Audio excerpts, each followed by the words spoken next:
بسم اللہ الرحمن الرحیم۔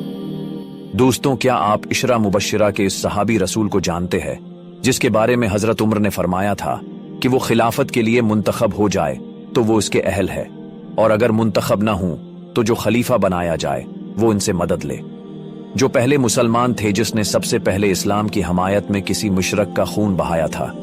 یہ صحابی خود فرماتے تھے کہ میں پہلا عرب ہوں جس نے اللہ کی راہ میں تیر چلایا، اور اسلام کا پہلا تیر انداز ہونے کا شرف حاصل ہوا۔ جی ہاں دوستوں، میں بات کر رہا ہوں حضرت سعد بن ابی وقاص رضی اللہ عنہ کا، جو حضور اکرم کے ساتھ تمام غزوات میں شریک رہے۔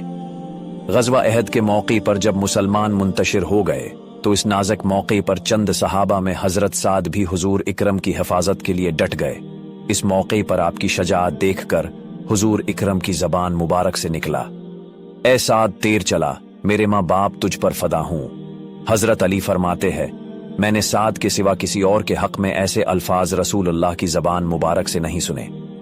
حضرت سعد خود فرماتے ہیں، غزوہ خندق کے موقع پر ایک کافر اپنے گھوڑے کو ایڑی لگا کر خندق عبور کر گیا۔ اس نے ذرا پہن رکھا تھا اور سر پر خود تھا جس میں صرف اس کی آنکھیں نظر آ رہی تھی۔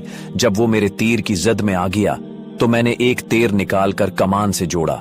وہ یہ دیکھ کر ٹہر گیا اور چہرہ کو ڈھال میں چھپا دیا، لیکن جیسے ہی اس نے ڈھال چہرے سے نیچے کیا، میں نے کمان پر چڑھا تیر اس کی آنکھ پر مارا۔ وہ گھوڑے سے گر کر تڑپنے لگا۔ یہ دیکھ کر حضور بے ساختہ مسکرا دیے۔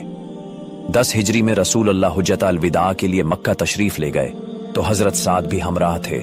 مکہ پہنچ کر حضرت سعد شدید بیمار رسول اللہ عیادت کے لیے تشریف لائے تو حضرت سعد نے نہایت افسردہ ہو کر کہا، اے اللہ کے رسول، مجھے ایسے لگتا ہے کہ مجھے مکہ مکرمہ کی خاک نصیب ہوگی، حالانکہ میں نے اس سرزمین کو راہ حق میں ہمیشہ کے لیے خیر بات کہہ چکا ہوں۔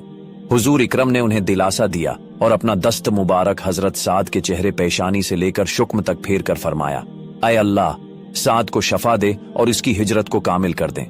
پھر نبی کریم نے حضرت سعد کو تسلی دیتے ہوئے پیشگوئی فرمائی، سعد، تم اس وقت تک نہیں مرو گے جب تک تم سے ایک قوم کو نقصان اور ایک کو فائدہ نہ پہنچ جائے۔ رسول اللہ کی دعا قبول ہوئی۔ حضرت سعد صحت یاب ہو کر مدینہ منورہ واپس چلے گئے، اور بعد میں عمر کے زمانے میں مسلمانوں نے قادسیہ کے مقام پر ان کی سربراہی میں تاریخی جنگ قادسیہ لڑی، جس کے نتیجے میں پورا عراق عرب مفتوح ہوا اور حضرت سعد فاتح ایران کہلائے جانے لگے۔ اس جنگ میں مسلمانوں کی تعداد 30,000 جبکہ ایرانیوں کی تعداد 2 لاکھ تھی۔ 17 ہجری بمطابق 638 عیسوی میں حضرت عمر کے حکم سے حضرت سعد نے ہی کوفہ شہر کو آباد کیا تھا، جس میں 40,000 افراد کے لیے مکانات بنائے گئے تھے۔ یہاں حضرت سعد نے ایک عظیم الشان مسجد بھی تعمیر کروائی جس میں 40,000 نمازیوں کی گنجائش تھی۔ ایک بار آپ کو خلیفہ بننے کی ترغیب دی گئی تو آپ سخت ناراض ہوئے اور فرمایا کہ میں نے اللہ کے رسول سے سنا ہے کہ اللہ پرہیزگار، بے غرض اور گمنام بندے کو محبوب رکھتا ہے۔ آپ نے رسول اللہ سے 215 احادیث روایت کی ہے، جن میں 15 متفق علیہ احادیث ہے۔ زندگی کے آخری ایام آپ نے مدینہ منورہ سے 10 میل دور عقیق کے مقام پر گزاری، اور 55 ہجری بمطابق 675 عیسوی کو 72 سال کی عمر میں اپنے خالق حقیقی سے جا ملے اور جنت البقیہ میں سپرد خاک کر دیے گئے۔ اگر آپ مسلمان تاریخ کے 100 عظیم شخصیات کے متعلق جاننا چاہتے ہیں تو اس چینل کو سبسکرائب کرے اور ویڈیو کو لائک کرے۔ شکریہ۔